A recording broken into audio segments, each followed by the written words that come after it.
Welcome to some very famous people you've never really heard of.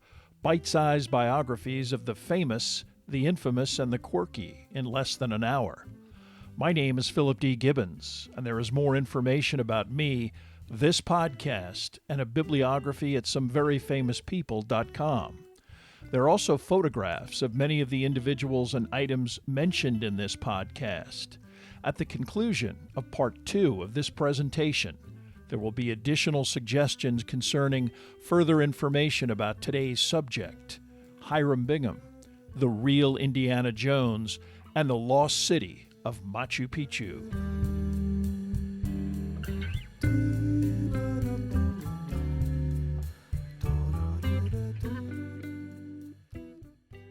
Now let's continue with our story about Hiram Bingham. Bingham hoped to return to Peru in June of 1911. 1910 had been a busy year. Bingham, his wife, and their now 6 sons moving into a 30-room house in New Haven, among the city's largest, again courtesy of his in-laws. Besides these real-life distractions, Bingham was intent on funding his next trip to South America on his own, with official academic sanction and not Tiffany money. That proved to take longer, but eventually a 7-man team was assembled, funded, and officially named the Yale Peruvian Expedition. Each participant had to come up with $1,800, either by donation or on their own. Bingham pre-sold articles to Harper's Magazine for $1,000, and so intent on refusing any money from his wife or in-laws, he sold the last tract of Honolulu land that he had inherited from his grandfather for $800. However, he did ask for an additional $1,800 for the expedition's doctor, rationalizing it by convincing his wife that he stood a much better chance of not having a medical incident if professional help was available 24/7. Interest in the expedition was such that Bingham was interviewed by high-profile media outlets like the Christian Science Monitor and the New York Sun. He downplayed any focus on finding gold. Instead, his stated interest was in finding ruins that would shed more light on the Incan civilization. He denied that any artifacts or valuables would be presented to Yale. Instead, he claimed that they would be turned over to the Peruvian government, a judicious answer, as that was Peruvian law. Bingham arrived in Peru on June 23, 1911, coming ashore at the capital of Lima.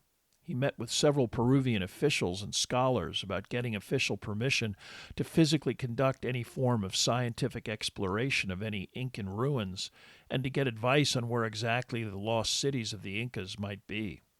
Through the intervention of an official of the W.R. Grace Company, an American entity that had a virtual monopoly on all of Peru's railroads and commerce, after assuming Peruvian government debt in the late 19th century, Bingham got a face-to-face meeting with the president of Peru, Augusto Leguía. As the country was already in a state of unrest over nationalist objections concerning foreign exploitation of Peruvian natural resources and unfair labor practices, the president figured that any indication of mutual international cooperation concerning such an academic matter could only be a good thing. He gave Bingham his blessing, even warning him of potential hostility from locals already incensed by British and U.S. behavior.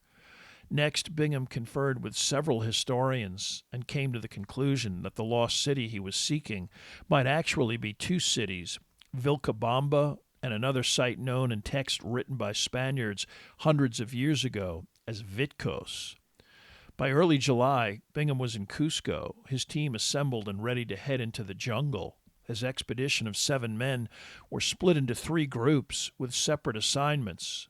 Group 1 was assigned to perform a topographic survey in the lower Urubamba Valley. Group 2 was to map the region along the Urubamba and Vilcabamba rivers, noting all settlements and small villages. Group 3, Bingham and naturalist Harry Foote, were to collect insects and plant life and seek out Incan ruins, Foote focused on the former and Bingham the latter. In further conversations with various Cusco officials, he heard again about another set of potential ruins along the Urubamba River, high on a hill. One local policeman was even more specific, telling Bingham to follow the Urubamba until the settlement of Torontoy. There he should inquire about the location of ruins the officer called Huayna Picchu, meaning literally New Peak. Bingham duly noted this information, intent on verifying such claims along the way. By July 19th, with mules and even an armed military escort named Sergeant Carrasco, Bingham began to follow the route of Manco Inca as he fled Cusco, intent on beginning a real resistance to the Spanish occupation. Bingham encountered his first ruins at the former Incan fortress of Ollantaytambo. Dazzled by mountain scenery he described as more impressive than the Rockies or even the Alps. Faced several times with options as to which path he would follow, Bingham stayed as close to the Urubamba as he could, the prospect of perhaps finding the aforementioned Huayna Picchu uppermost in his mind. Unfortunately, his euphoria over once again traveling in the footsteps of the Incans was dampened by the drowning death of one of the young indigenous porters accompanying the expedition, who was swept away while attempting to cross the swift Urubamba. Aside from a brief journal entry, Bingham minimized this incident, the only death ever to occur on his various expeditions. That he did not pause his expedition did not endear him to the local population, only confirming him to them as another foreigner focused only on his own interests. Bingham methodically pushed on, heading for Torontoy and leaving the incident behind. In the vicinity of the Torontoy ruins, Bingham, Foote, and their small entourage found a clearing at the base of what looked to be a tall jungle-covered mountain. A perfect campsite, they drew the attention of a local merchant who was somewhat dismayed that the party was not staying at his nearby dwelling. Later, Bingham would relate, "Our actions, however, aroused the suspicions of the owner of the hut, Melchor Arteaga, who leases the lands of Mandor Pampa. He was anxious to know why we did not stay at his hut, like respectable travelers. Our gendarme, Sergeant Carrasco, reassured him. They had quite a long conversation.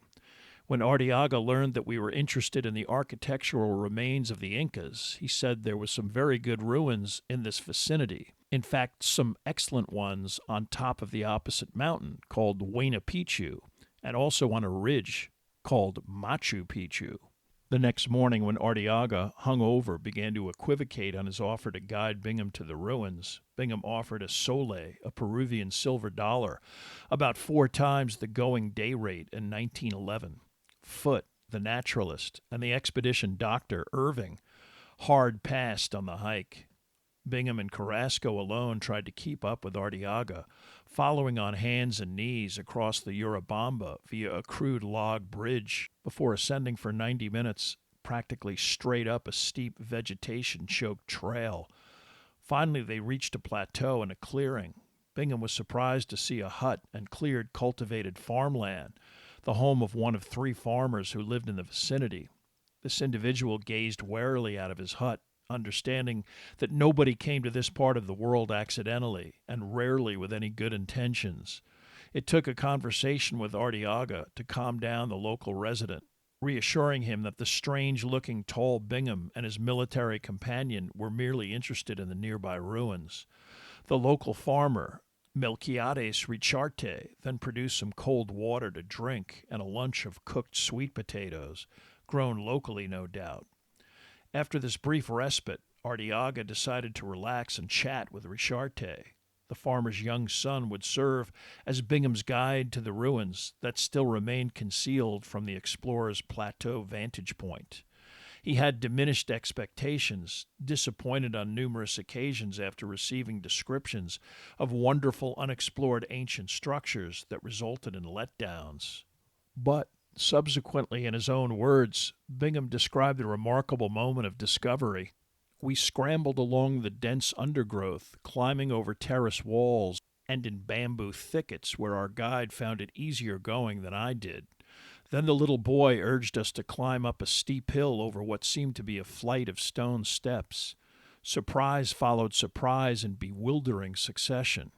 We came to a great stairway of large granite blocks. Then we walked along a path to a clearing where the Indians had planted a small vegetable garden. Suddenly we found ourselves standing in front of the ruins of two of the finest and most interesting buildings in ancient America.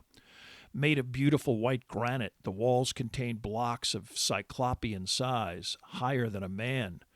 The sight held me spellbound. I could scarcely believe my senses as I examined the larger blocks in the lower course and estimated that they must weigh from 10 to 15 tons each. Would anyone believe what I had found?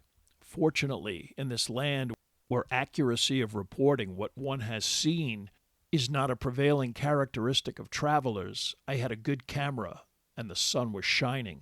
There was only one downside to Bingham's remarkable day. On the side of one of the ruins' walls, he noticed in practically a graffiti-like scrawl in charcoal the words Lizarraga, 1902. As Bingham would come to understand in the next few months, although visitors from the outside world to this site were very rare, unfortunately for him, they were not unprecedented. From his first day at Machu Picchu, Bingham's challenge was to present to the world the idea that much like Columbus discovering America, he had discovered Machu Picchu. Surprisingly, although he knew that he had observed something of great interest, Bingham also knew that this Machu Picchu, as Arteaga referred to it, based on its location and proximity to Cusco, was not the last redoubt of the Incas. So focused on finding this location, or locations, Bingham left Arteaga's campsite the next day.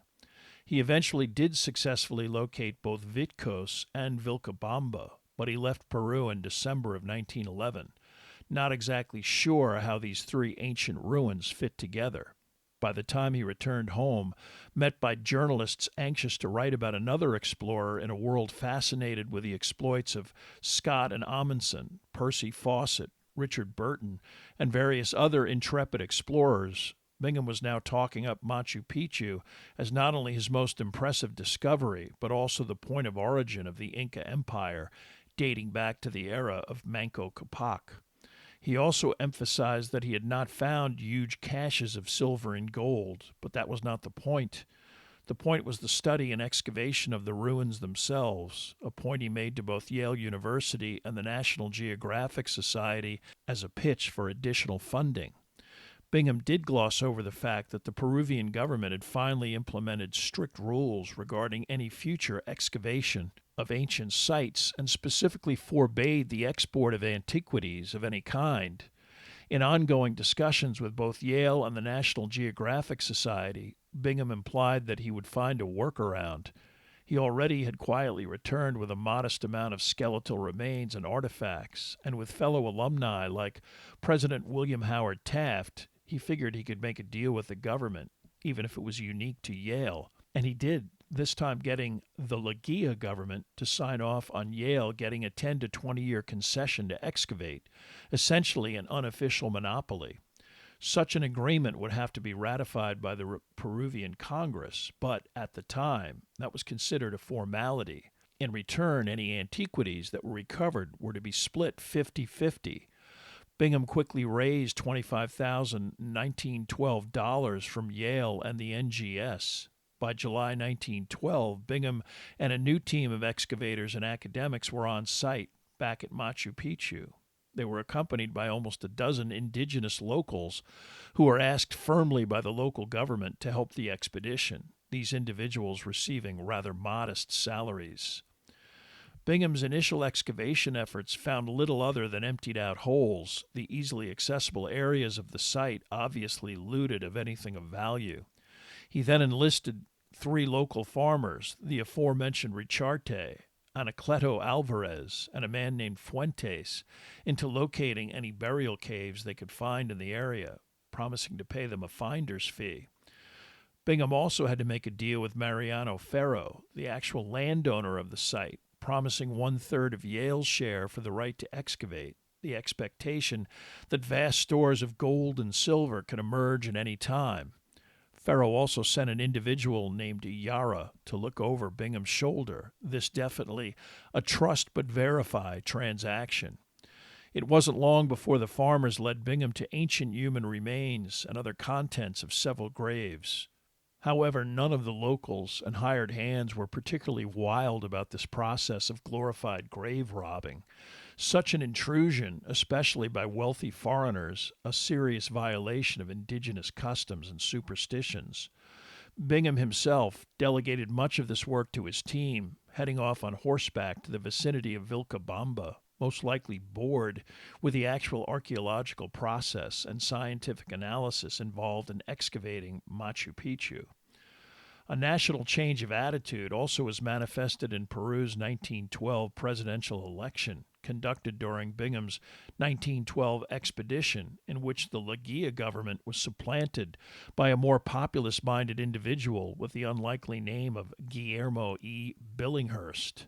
The excavation and removal of Peruvian antiquities by foreign nationals was part of a greater focus of the government of Peru on the ongoing exploitation of the country's natural resources and infrastructure and the public's hostility to such an environment. Suddenly, Yale's concession and even any ability to remove artifacts for any reason was jeopardized by hostility expressed by both members of the new administration and the Peruvian press. However, because of Bingham's prominence and the involvement of the State Department, the Peruvian Ministry of Education reached a compromise, allowing Bingham and Yale's expedition a one-time exception to export artifacts excavated in Peru, as long as they were first inventoried by a designated Peruvian official. The agreement also contained a clause that underlined that at any time in the future, Peru could ask for any or all of its items back. Eventually, 93 small crates of various bones, pottery, and other bronze and metal objects were shipped out of the country. The Peruvian official in charge of an inventory merely weighing and noting the general contents, perceived to be mostly bones and broken pottery and of only archaeological and academic value. But there are indications that a great deal of valuable artifacts, mostly composed of silver and bronze, were hidden and ultimately secretly removed, the expedition understanding that if the Peruvian government did not know specifically what was removed, it could never ask for the items to be returned. Upon his late 1912 return to the U.S., Bingham began to prepare his article promised to the National Geographic. Editor Gilbert Grosvenor was thrilled by the first draft, enough to postpone the article's release, increase the number of photographs to devote an entire issue of the magazine to Bingham's Machu Picchu essay, and expand the print run to 210,000 copies, a 33% bump. The focus was on the magnificent ruin and Bingham's groundbreaking contribution concerning perhaps the most important of the continent's ancient civilizations. The issues concerning Peru's canceling of Yale's concession were not discussed. The U.S. media and public response was wildly enthusiastic, and Bingham became a recognizable public figure, the dashing explorer who discovered the lost city of Machu Picchu. A book contract soon followed, and Bingham's lectures, more anecdotal than scholarly, were packed with students drawn by his newfound celebrity. Bingham had been so put off by the Peruvian government's nationalistic attitudes that he vowed never to return, but a military coup had overthrown Billinghurst's government, and the new conservative regime was much more receptive to Bingham's proposal for another Yale-led expedition. Bingham maintained that he and his team would focus more on formally concentrating on charting geographical maps of various ruins and establishing an archaeological center where Americans and Peruvians could collaborate on anthropological studies of whatever artifacts were unearthed, with all such antiquities remaining in Peru. But Bingham's public persona and official stance while dealing with the Peruvian government was disingenuous. In April of 1914, Bingham received an offer from Tomás Alvistor to sell Bingham his collection of intact Peruvian artifacts. Alvistor was the son-in-law of Carmen Vargas, the extremely wealthy owner of a hacienda in the Machu Picchu area. By then, Bingham knew that Machu Picchu especially had been picked clean and looted of anything but some broken pottery or bone fragments. The only way that he would get the kind of antiquities that would establish a respected collection at Yale was to buy them, and so he did, first from Alvistor. The deal they struck was for 366 pieces at a cost equal to about $250,000 2024 dollars. Alvistor and his family were afraid that the Peruvian government might at any time also decide that any artifacts in private hands were also to be forfeited to the state, their motivation to cash in. Alvistor made it clear that bribes would have to be paid, but for Bingham, this was all a hands-off affair until mid-September 1914, when 7 cases of antiquities were delivered to New Haven, safe and sound. While Bingham spent 1914 in Connecticut, his Yale-sponsored expedition continued its alleged geographical survey of remote territory, all the while on the lookout for anything of value. Although not as vast as the Alvistor haul, the expedition's doctor was able to smuggle out in his own luggage a modest amount of impressive artifacts that also wound up on Bingham's desk and eventually in Yale's museum collection. By April of 1915, Bingham was personally back in Peru to observe the Yale Archaeological Learning Center in Ollantaytambo and ultimately to trek to Machu Picchu over what today is known to hikers worldwide as the Inca Trail, including the infamous Warmiwanuska, or in English, Dead Woman's Pass, 14,000 feet above sea level. He continued on to Vitkos, he and his entourage celebrating when they got there, an acknowledgement of all he and his men had accomplished in the ruins of Peru. The group's serenity was shattered upon its return to Yale's archaeological outpost at Ollantaytambo. The head of Peru's Historical Institute, an institution devoted to safeguarding Inca artifacts, named Luis Valcarcel, had heard rumors of illegal gold smuggling, excessive and destructive excavations that left ruins damaged and unrestored, and even mistreatment of Peruvians, both at Yale's Archaeological Study Center and the workers who provided manual labor during the expedition. Subsequent to an investigation of both the propriety of Bingham's latest excavation and some of the sites that were excavated, Valcarcel demanded an official judicial inquiry into just exactly what Bingham had in his possession and what he intended to export. Cusco's public prosecutor's office, known as the Fiscal, agreed to hold a hearing on July 1st, 1915. This hearing would include the examination of 4 boxes of artifacts seized during the investigation that Bingham's expedition had left behind in the care of a local.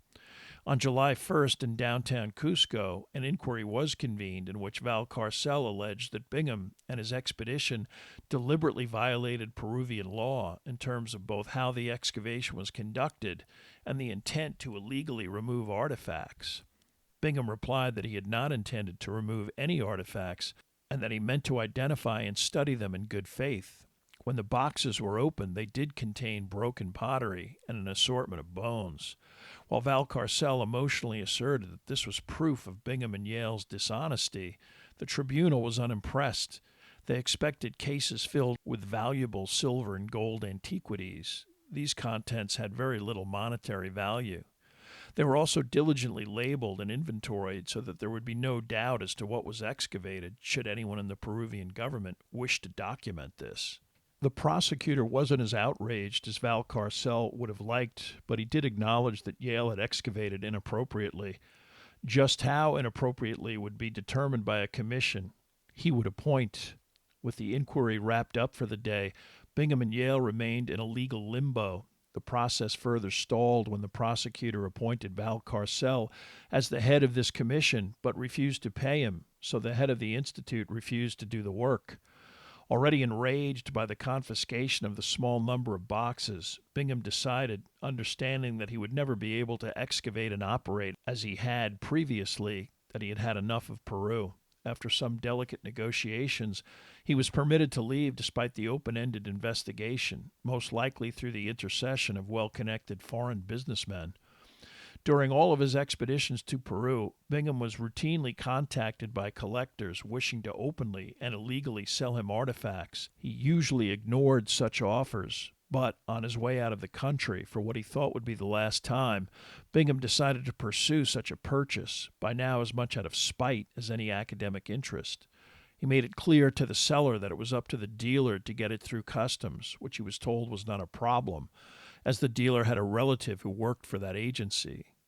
Supplying the pseudonym J.P. Simmons, Bingham would eventually receive the shipment after his arrival back in New Haven in October of 1915. The artifacts immediately donated to the Peabody Museum, all without any awareness of the Peruvian government. With his expedition and Peruvian Institute shut down and his return to campus, rumors of failure and even smuggling of extremely valuable gold and silver out of South America, Bingham felt denigrated. He initially sought help in the media, especially with Gilbert Grosvenor, but was advised to lay low. Any American PR campaign wasn't really necessary. Only a few scholars were even aware of Peru's attitude, and expanding the controversy would only tarnish public appreciation of his Machu Picchu discovery and subsequent journalism. Bingham turned in his final article to National Geographic, who decided shortly thereafter that they would not fund any additional trips to Peru. With the ongoing European conflict, expeditions to lost kingdoms on the edge of civilization suddenly seemed frivolous and self-indulgent. This cultural shift was not lost on Bingham. He immersed himself in both politics and an area that would be strategically important if the U.S. became involved in the war in Europe, aviation.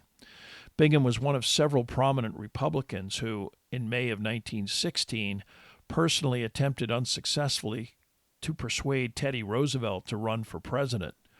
Roosevelt refused, but he encouraged Bingham to pursue his own political and military career.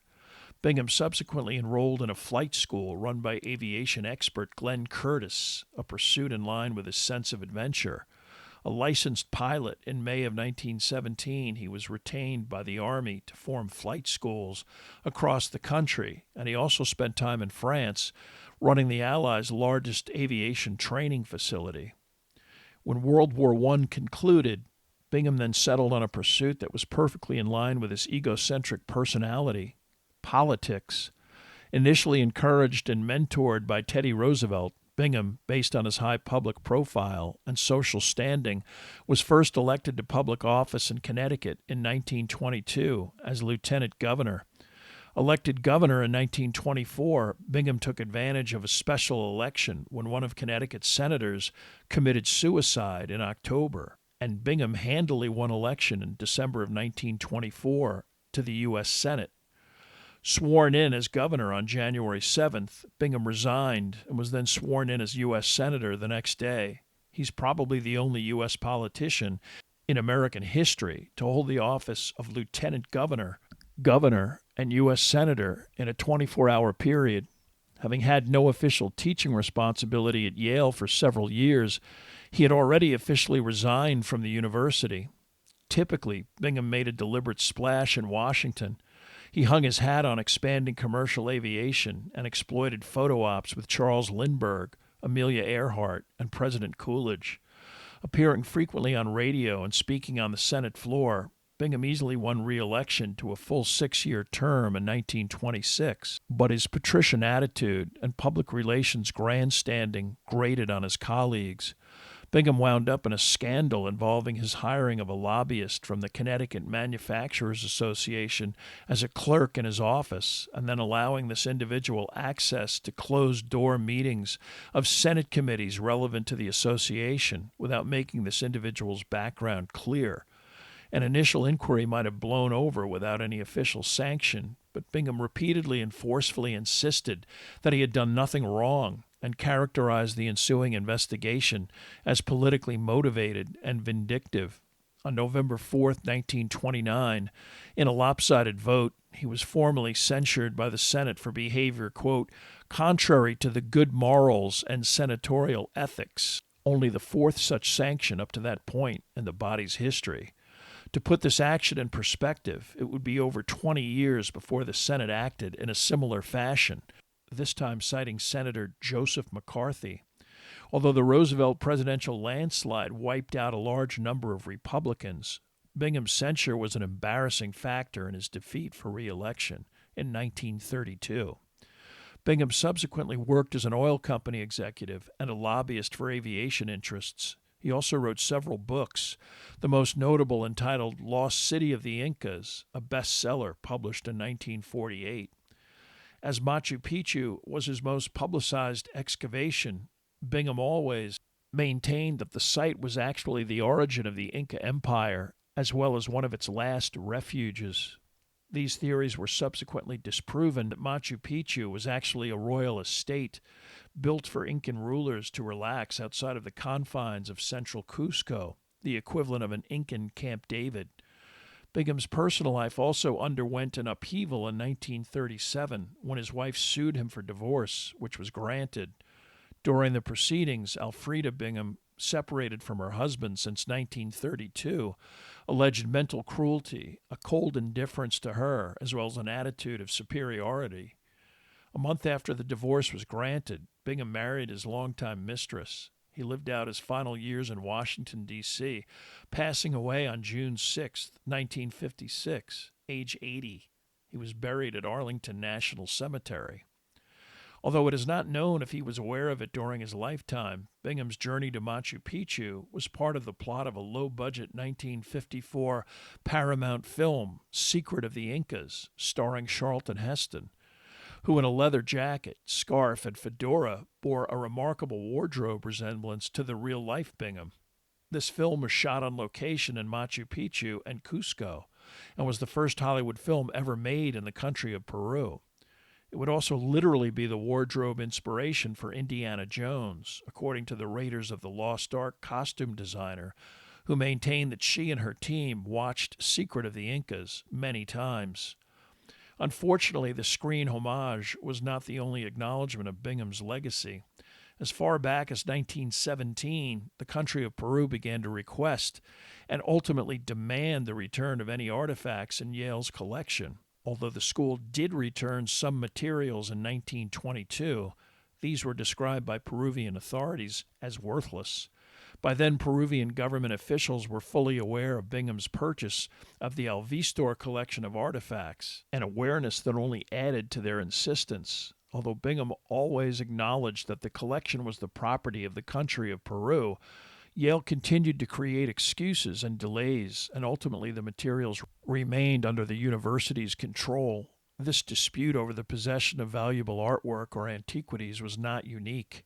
Numerous countries have demanded that various museums worldwide return such items, including the Rosetta Stone and the Elgin marbles, coincidentally both currently on display at the British Museum. Such demands continued throughout the 20th century, in Peru's case to no avail. Not only did the school not return the collection, it changed its public attitude, claiming at the turn of the 20th century that in fact Yale had a right to the antiquities based on legal precedents. In the U.S., this dispute received attention but was perceived as a battle involving an academic museum over some minor and obscure memorabilia. In Peru, the return of the artifacts achieved national prominence, with the government designated repatriation among its highest priorities. Throughout this process, the country threatened a lawsuit, but was reluctant to make good on this threat as Yale continually offered differing responses, on occasion discussing either a partial or eventual return of all items. The school did allow an inspection of its collection in 2008, a concession that actually only added to Peru's determination after it was determined that the university was in possession of over 46,000 items. While this number depended on definitions, it led to Peru's final exasperation and a civil lawsuit in 2009 filed in the federal district court in Washington, D.C. Several large demonstrations occurred in Peruvian cities, one even led by the country's president, who described Yale's behavior as a global crime. The school was also receiving criticism within the academic community. Such possession of another country's artistic heritage, a vestige of imperialism and colonization. The combination of Peruvian government determination and public opinion, not only across the academic U.S., but within the Yale campus itself, finally led to Yale's decision to return its entire collection. Finally, before the lawsuit substantively progressed, an agreement was reached in which Yale would return all materials in 3 installments, which were completed in November of 2012. Further revived examination of Bingham's colonialist behavior was a discussion that the university probably wished to avoid. Despite his abrupt departure and private vow never to come back, Hiram Bingham did actually return to Peru, underlining the love-hate relationship the country had and has with the explorer.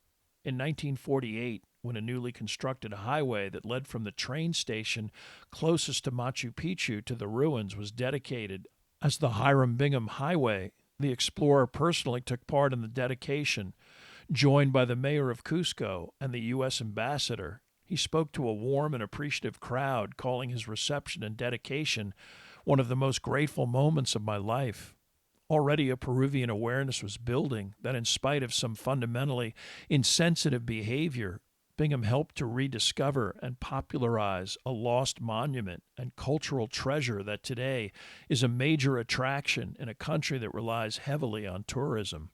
Every year, hundreds of thousands of tourists visit Machu Picchu, reinforcing its status as one of the 7 modern wonders of the world.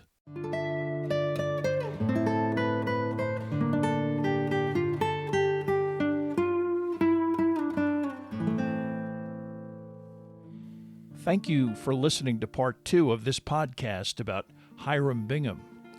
Information for this podcast came from the books Cradle of Gold by Christopher Heaney and The Last Days of the Incas by Kim McQuarrie. There are also additional photographs, bibliographical and musical information at someveryfamouspeople.com. If you have enjoyed this presentation, please like us at our Facebook page, Some Very Famous People, and follow us on Twitter at Philip D. Gibbons. Subscribe to my YouTube page at Noblesse Oblige, and please tell a friend about bite-sized biographies.